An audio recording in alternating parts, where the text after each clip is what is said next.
Hello everyone, welcome back to another episode of the 6ixHockey podcast. I am your host, Elias Drakos. Today I am joined by the great Simon Hendrikse and the terrific Sammy Brezovsky. Gentlemen, how's it going? You know what? I'm pretty great, Elias. Excited to be back on the pod. It's been ages since we've done a podcast together. We have a pretty interesting topic talking about the NHL, and I think I got some good picks for the questions you're going to ask. We'll certainly see about that. Sammy, what about you? I'm just happy to be talking about hockey again. Talking about teams other than the Leafs for once will be less disappointing and rage-inducing. I agree with that statement. I think it'll definitely be less rage-inducing for both of you guys. So why don't we get right into it here, talking about a team that surprises you heading into next season, an underdog team, perhaps. Simon, we're going to start with you. Who is your underdog team? Well, my underdog team for this year is none other than the Utah Mammoth. They got a crazy good rebrand, in my opinion. I think they got a lot of good juju heading in to this year. If that's like a measurable stat, I don't think juju is a measurable stat. I think you could measure juju. But I think they got good juju off the charts. Did you know? Elias is our resident Habs fan. Did you know that last year the Utah Mammoth, or the Utah Hockey Club, had a better goal differential than the Montreal Canadiens? By 10 goals. Did you know that they also Did you find that stat just to spite me? I think you did. But they also had a better goal differential than the Minnesota Wild, a division rival who did make the playoffs. Now, to be fair, it was only one goal. They had minus 10, and the Wild had minus 11. However, they don't play to their competition. They play good teams they play good teams well, and they play bad teams bad. Kind of like the Leafs. Okay, we're not going to talk about the Leafs. But they have a really good core. Mikhail Sergachev, he's great. Clayton Keller, he's fantastic. I think another person that we have to talk about, a bit of a bust, Barrett Hayton, former Team Canada World Captain. Can you really call him a bust? It's been 20 minutes? It's been 4 years. 4 years is not enough to call someone a bust. I think it's been 4 or 5 years. That's what they were saying about Jack Hughes, and now people are saying Jack Hughes. That took him 2 years. Bar Down posted a thing. They were like, is Jack Hughes better than Matthews? And a shocking amount of people said Jack Hughes. So, okay, well, that's stop talking about the Leafs. I think Barrett Hayton, if he can take a step up to really round out that bottom six, again with McBain in there. I have a friend who is his cousin. Shout out Ethan McBain. You're probably not going to watch this. But they got a few good players. They got J.J. Peterka from Buffalo as well. Mm-hmm. I think they have a really good, solid forward core. They really need goaltending because their D-core is very top-heavy. They have Sean Durzi and Sergachev, who are very good defensemen for sure. But other than that, they have... Chill with the V word there. Mikhail Sergachev is a very That's obviously not who I'm talking about. Sean Durzi, former Leaf. Okay, sorry. We're gonna call Sean Durzi very good now. Okay, well, I mean, looking at the other roster, they have Ian Cole, Juuso Välimäki, and Nate Schmidt, and Olli Maatta rounding out their decor. I mean, John Moreno is pretty good too, but But I don't know. They really need Connor Ingram and Vitek Vanacek. Maybe is that who your second defenseman, your second goal is going to be? I don't know. They have some issues for sure, but I do think that the Utah Mammoth are going to take a step up and maybe be a wild card team in the West. Okay, that's an interesting one. That one kind of caught me by surprise. I didn't think you'd say Utah, but definitely we'll see how the Mammoth do this Also, season. very sorry, I forgot to mention, if Logan Cooley can take the next step, that is a game changer for that franchise. I don't know how I forgot to mention him, but if he can take the next step up and maybe be a 70, 80 point player like he was kind of touted to be when he was drafted, that's going to put them over the edge. A lot of ifs. Well, is this not what this conversation's all about? No, you're right. Very good defenseman, Sean Durzi. Sammy, what do you think? Who is your underdog team heading into next season? Well, Elias, I think I'm gonna go your neck of the woods. I'm gonna go with the Montreal Canadiens. Now, yes, they made the playoffs last year, but they got bounced out pretty quick by an aging Washington. But I think this is the year where they finally solidify themselves as a playoffs every year team. Suzuki got 90 points last year pretty quietly, one of the best centermen in the league. Cole Caulfield finally hit 30 after all the years of dumb Habs fans going, he's going to be a 60 goal scorer, and he had never hit 30. He hit 37 goals last season. I could see him getting 40 this year. For me, the addition of Dobson was incredible. I think it addressed a lot of the problems they have. You can't have a team that doesn't have a number one D-man, and I think they got it. With Dobson, Montembeault is pretty good. Montembeault? Is it not Montembeault? It's Montembeault. Is there no extra L? Montembeault. I thought you were making a joke because I thought you thought like he wasn't good. Montembeault. I could have sworn it was Montembeault. Oh my god. That's so good. Montembeault. Okay, keep going. I thought there was an L in front. There's not an L in front. Montembeault. I thought you were making a joke because I like, Montembeault. He blows. No, I fully always thought there was, it was Bleault. Oh my god. Okay. I'm like crying. I think we gotta keep that in. Okay. Oh man, that's good. Montembeault. Okay, it's not that funny. It's pretty funny. Okay, I'm sorry. Continue. Next time you mispronounce any name, which you've already done in this podcast. I corrected myself. Apologies to John Marino. Okay. Okay. Montembeault, he solidified himself as a starter, making Team Canada. Not that there was a lot of options for Team Canada to get going there, but I think it really comes down to Slavkovsky. This is my if pick. You know how I was making fun of you for saying a lot of ifs. If Slavkovsky can't at least be a little bit better, 50 points is obviously solid, but you don't want 50 points from your first overall draft pick that people said was like the best player of all time. So I hate Habs fans. I think if he can get to like high 60s, low 70s, it gives the Canadians a good shot because it gives them two hot options, him as a nice third. And then they're dangerous. They are in the hardest division in hockey, in my opinion. They're in the Atlantic. You already have the reigning Stanley Cup champions, Florida Panthers. You have Tampa, who's always a factor. You have that other team. And then now Ottawa is also kind of okay. They're pretty good at hockey now. They got 97 points last year, that's just one under the Panthers in the regular season. So once again, the Atlantic is going to be probably the most competitive division, but not the teams maybe we're used to seeing. And then also you got Detroit right there. But I think Montreal at least has their hat in the ring, and I don't want them to, but I think they're going to be competitive. Well, and they've got Demidov and Gouli. I'm so tired of hearing of Demidov. Really? When he came in, this one was actually ridiculous. People were like, oh my God, he's Jesus Christ. And he was kind of just like there. He was kind of bad at D. Don't even get me started on Lane Hudson. Let's move on. Because I hate the Habs. I can't believe I haven't picked him. Demidov played like a couple games in the regular season. He's going to be good next season. I can almost guarantee you that he's going to be good. He's going to be like every other Habs player, terrible at defense, but can score goals, and it'll be exciting to watch. They've got a pretty good defensive core now. Anyway. I have to agree with Simon on that one. Really? Pretty good as they have a number one guy. I'll say they have a number one guy. They've got a decent amount of depth, though. I don't know. Like Mike Matheson. Okay, he's your veteran piece. But like Savard's retired. You want your veteran piece to be like good at hockey. He's fine. What's wrong with Matheson? Well, he's in the NHL, I guess. He also doesn't play defense. Or offense. He does nothing, really. And I hate to say it, but you know what? Okay, this is the last thing we'll say. I actually think Lane Hudson is going to be a phenomenal NHL player for a long time. Yes. That kid, he is younger than me. It's crazy how we're talking about players who are younger than us now. Oh my God, I hate that.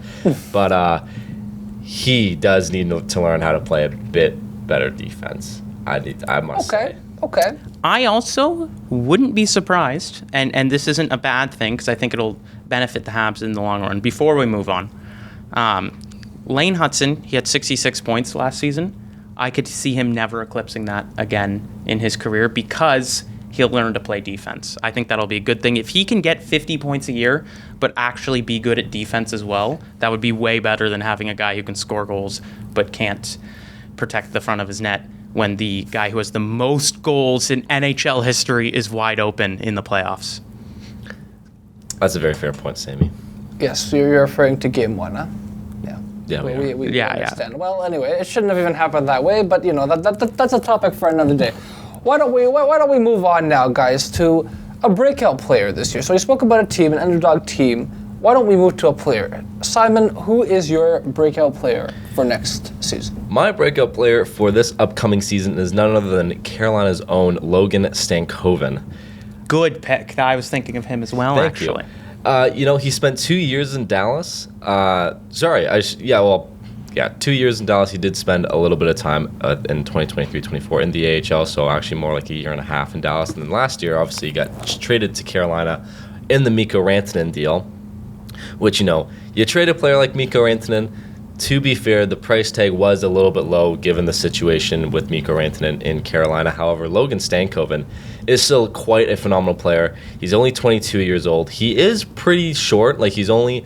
what is it here? He's only about 5'8". Yeah, 5'8", 5'9", 165 pounds. So pretty small guy, but he does play very hard. And I think him under Brind'Amour is going to be quite a combo. He did have 12 points in 19 games. 12 penalty minutes, my bad. He had 9 points in 19 games with Carolina to end last year. I think he can be a player that complements Sebastian Aho very well as that second-line center for a Carolina team, which they've been missing for a long time. And again, I just think he plays the game the right way. He plays very hard, which again, like I said, head coach Rod Brind'Amour is going to love. And yeah, I can see him easily getting in that, maybe, I was going to say 70-point range, but that would take a lot. I could see him getting within the mid-50s, early 60s point range heading into this year and being a very good piece for a Carolina Hurricanes team.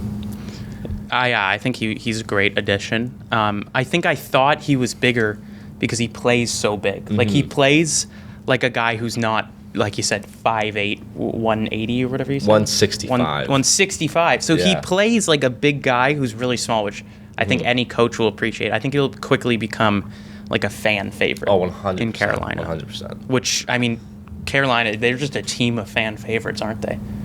Yeah, to an extent. You got Seth. I don't know if Freddie Anderson is a fan favorite in no Carolina. one's favorite player, unless they were the Montreal Canadiens in the 2010s, is going to be their goalie. Yeah, that's you know true. what I mean? That's true. It's a hard team or hard position to root for. Sammy, what do you think now? Who is your breakout player? Again, I kind of went a little off board with this. It's a player who's been pretty solid, but going back to the World Juniors for Canada, Mason McTavish, he has not yet solidified himself as the guy that I think a lot of people expected him to be.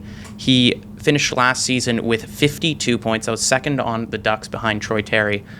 But the way he plays is just so 200 feet.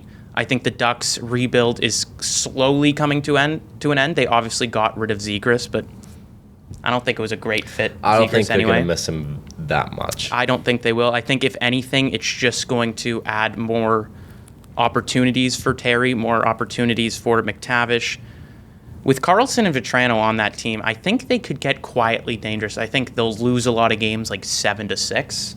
Mm-hmm. But I think they have some guys that can at least give themselves an opportunity for the playoffs. And McTavish, I just really respect his play style. Obviously, we saw in the World Juniors what he could do. He was on all ends of the ice. Obviously, he had that incredible goal line stop. And I think that kind of defensive awareness, IQ, combined with a guy who can already clearly put up 50 points per season, a guy who's putting up 0.75 points per game, I think he can really take it to the next level. I think he, kind of along with that Slavkovsky thing I was saying, is a big key in how his team will do, and I think I'm going to see it from McTavish. That is a good pick. That is a good pick. However, I was thinking of picking someone from the Ducks. Mason McTavish was not on my board. I was going to originally pick Leo Carlsson. But like you said, a slow rebuild the Ducks could be a very dangerous team. And Mason McTavish will have to play a big part in that. They really could be. Terry's only 26. McTavish is only 21. Carlson, he's 19. Yeah. I think if Carlson, the only reason I didn't pick him, because he was also on my mind, if he doesn't blow up this year, have a breakout season, it's not really the end of the world. He's only 19. Mm-hmm. Tavish, it's kind of, what player are you going to be? Are you going to be a solid, reliable NHL player, or are you going to be a borderline all-star or better? Yeah. And I think this is the year that he decides. This is the year that I think at one point in the season, he'll be in the top 10 for points. At one point in the season. I'm going to book Game it. one, he's going to have 3 he's gonna points. have 3 goals. He's going to have 3 goals. We're going to come back to this. Yeah. I'm going to be so excited. But yeah, no, Mason McTavish, I think I can see him excelling. Real quick, I wanted to move on to our final topic today, talking about your way too early Stanley Cup Finals matchup. Simon. Can you ask Sammy first? Simon needs time to think. Okay. Oh, poor Simon. We're going to have to move on to Sammy. Simon, you think in the meantime. I have one team. I just don't know what the other team is. Okay, so think about the other. Sammy, what do you think? Finals prediction, way too early. Go ahead. The pessimist in me wants to say that they're just going to run it right back. But you know what? I'm going to be positive. I think that... Say it. Say it. No. Not a chance. Not a chance that the blue and white even sniff that area. No, I do honestly think that the Florida Panthers will be going to the finals again. They basically just ran it back with their current roster. No one's been able to solve them. They're just like the team that's gotten the closest, you could argue, is the Leafs. And we're not going to do... You could... I would buy that argument, at least last year. We have gotten the closest. We're not going to do anything to them. We're not going to win. But I don't think in the West it's going to be the Oilers again. I think this year it will be the Dallas Stars. I think with Wyatt Johnston coming up as one of the best young players in the league. He got invited to the Olympics, for gosh sakes. They also still have Robbie. They obviously also have their old core of Sagan and Ben. And they have this guy, I don't know if you've heard of him. He bounced around a couple teams last year. And he's on that team, right? Mikko's still on that team. See, he's moved around so much that I almost forgot. Yes. No, he's obviously going to be huge. He was incredible in the playoffs. And the fact that, like, they don't really have a clear number one best player on the team, it's Mikko. That's a pretty good problem to have. Plus, their goalie is Jake Ottinger, like one of the best goalies in the league, one of the best young goalies in the league. And so I think they can only go up from where they've been, and they've been right there for like 5 years, and they're only getting better. I think this is finally the year they make the finals. This is finally the year that they win the Stanley Cup. Wow, I'll say that. Okay. Interesting. Very interesting. I'm going with a 2015-16 rematch. I'm going the San Jose Sharks and Pittsburgh Penguins. Great pick. Yeah. No. Hold on. Before you stop here, do you know who the assistant coach is for the Anaheim Ducks? One of the assistant coach. Oh. This is just something that I just found out now, and I'm really happy about it. Is it Malhotra? It's Rich Clune of the Toronto Maple Leafs and Marlies organization. The guy who was captain of the Marlies for like 45 years, Rich Clune. And their goalie coach is none other than Peter Budaj, Montreal Canadiens legend. Oh, wow. Yeah. Look at that. Okay, well, thank you, Sammy, for that. I just thought it was relevant to the cast here. Yeah, that's for sure. All right. I will counter your thing with this. I think there is one team in the West that can counter the Dallas Stars. They just got a new addition, and they have someone on LTIR that I can guarantee you is going to start game one in the playoffs, and Alex Pietrangelo. I'm going with the Vegas Golden Knights to come out of the West. You're shaking your head at me, but if you... okay, I get it. You have Jason Robertson and Mikko Rantanen. Fantastic duo. You have Mark Stone and Jack Eichel and Mitch Marner, three of the best. What's going to happen if the series goes longer than 5 games? One of those names is erased. So it's Mark Stone and Jack Eichel. I would still say that is defensively enough to stop at least one of Jason Robertson on Mikko Rantanen. And I don't think one of those guys can carry you through an entire playoff series against a team like Vegas. But then I'm not saying I'm agreeing with you. They're obviously a fine pick. You have 2 of the best forwards in the league. But you're also, like Mitch Marner is still on the team after Game 5. Like maybe he won't light you up with 3 goals in Games 5, 6, and 7.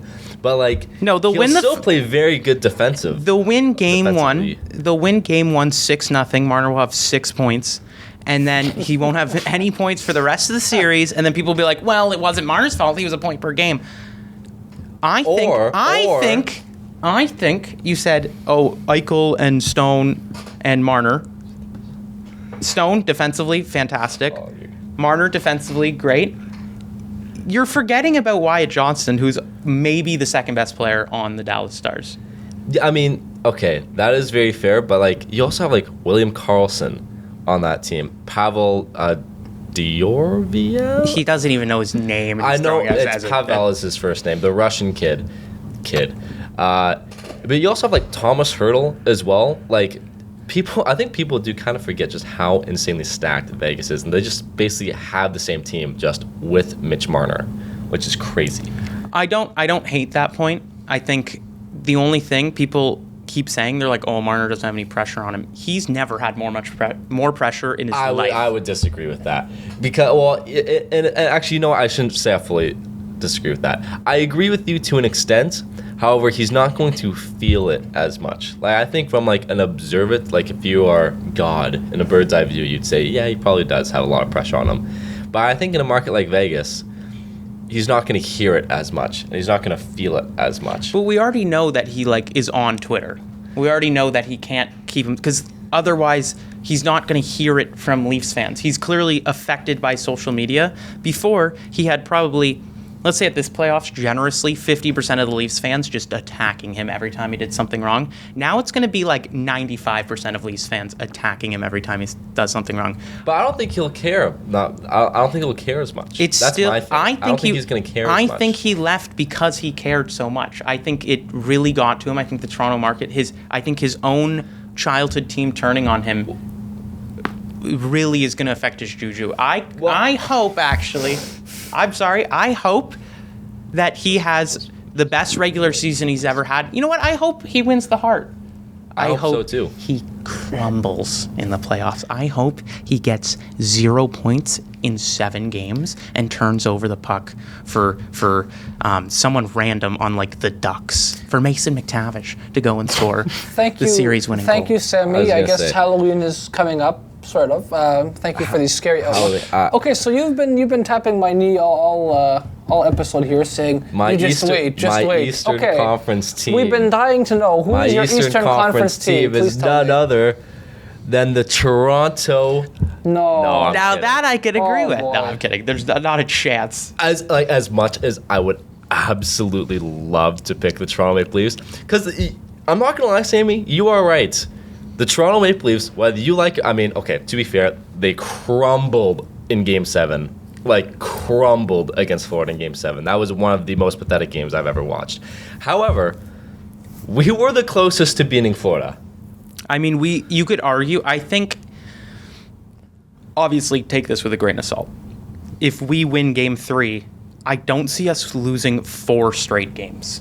I don't see it. Obviously, if we're Leafs fans, and obviously, like, the Leafs are the Leafs, so they definitely could have done it, but I just don't see that team losing 4 straight.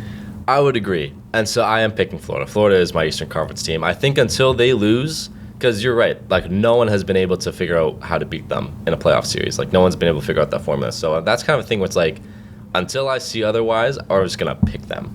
Kind of thing. Mm-hmm. I was expecting you to say the Montreal Canadiens. You kept saying just wait. I thought that was the you know what's funny? So. I was actually going to pick the Toronto Maple Leafs, which is why I was doing that. But then I thought about it for a second. I was like, that would just be blasphemous. They do have a good team, though, this year. Well, thank you for not picking the Toronto Maple Leafs. I think this Toronto Maple Leafs team could beat the last year's Toronto Maple Leafs team in the playoff series. They could. We also failed to mention, you might have actually wasn't really listening, but we mentioned Carolina.